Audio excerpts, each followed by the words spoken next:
Hi, everybody. My talk does not include the word Baltimore. My name is Mike Specian. Out of curiosity, how many people here are professional wrestling fans? This is going to be fun. Okay. If you think that professional wrestling is ridiculous, then CM Punk agrees with you. This is the story of how this wrestler risked his entire career to try to change the business forever. Now, at its core, professional wrestling is about conflict. The setup is quite simple. Through interview segments, wrestlers will vocalize their disagreements, the denouement of which occurs in the form of a wrestling match through which a victor is crowned. Now, the finishes are predetermined, but the matches themselves are largely improvised, such that the art of wrestling is the ability to work with the audience and your partner to spontaneously craft and breathe life into a story. Now, I'm not going to pretend that it's all good art, but when it's done well, there's absolutely nothing better. And very few people do it better, on the microphone, in the ring, even on commentary, than CM Punk. But proving that in the world's largest professional wrestling company requires more than just talent, requires opportunity. And in WWE, opportunity is doled out by one head honcho, Vince McMahon. The problem is that Vince thinks his programs are variety shows. Look at his characters, okay? He took Olympic weightlifter Mark Henry, gave him the gimmick sexual chocolate, and then wrote him into a relationship with a senior citizen.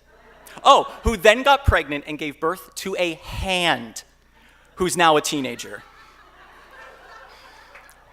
Now, I wish I was making this up. Now, in contrast, CM Punk is an old-school wrestler. He's a man who believes that stories are more compelling when they're amplifications of reality. Now, to put it kindly, he and Vince disagree on what the future vision of wrestling should be. So much so, in fact, that company memos say that they didn't even want Punk in their minor leagues. Yet, in 2006, through the insistence of one influential advocate, Punk did make it to the main roster, and his dysfunctional relationship with his new employer was off to the races. For the next 5 years, Punk was an artist, drowning in Vince's cliche-infected cartoon universe of mediocre comedy and bad soap opera, a world where talented potential stars of the future were continuously sacrificed to a small, stale group of main eventers. It was a world in which good guys had to be invincible superheroes, bad guys had to be whining cowards, and CM Punk was Daniel Day-Lewis, stuck in a world of Transformers sequels. Finally, and out of frustration, Punk decided to let his contract expire. And WWE, in a moment of lucidity, chose to use Punk's real-life discontent as a way to promote his final match. So, on June 27th, 2011, Punk was given a live microphone to sell that match and dropped what can best be described as a verbal pipe bomb. With nothing left to lose, Punk just broke the fourth wall and started talking about everything he hated about WWE's creative philosophy on their own show while it was happening, okay?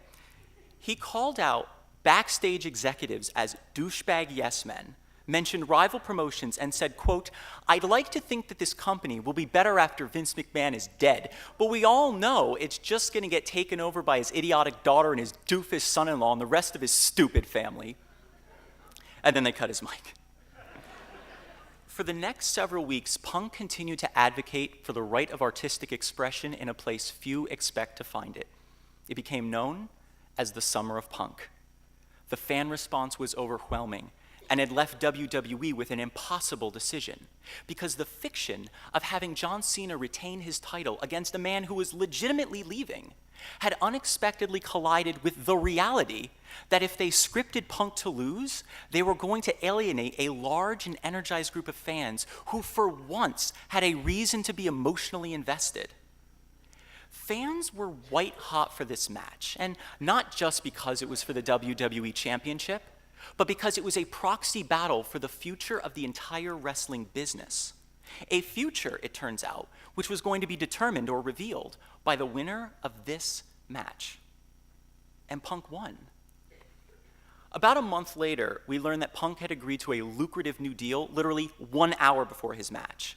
As of today, CM Punk has been WWE champion for 333 consecutive days and is arguably the most indispensable part of their show. As for changing the medium of wrestling, Punk said of the creative team just 3 weeks ago, quote, "Trust me when I tell you they still have no idea what they're doing." Perhaps not, but with CM Punk around, they'll never be too far from the answer.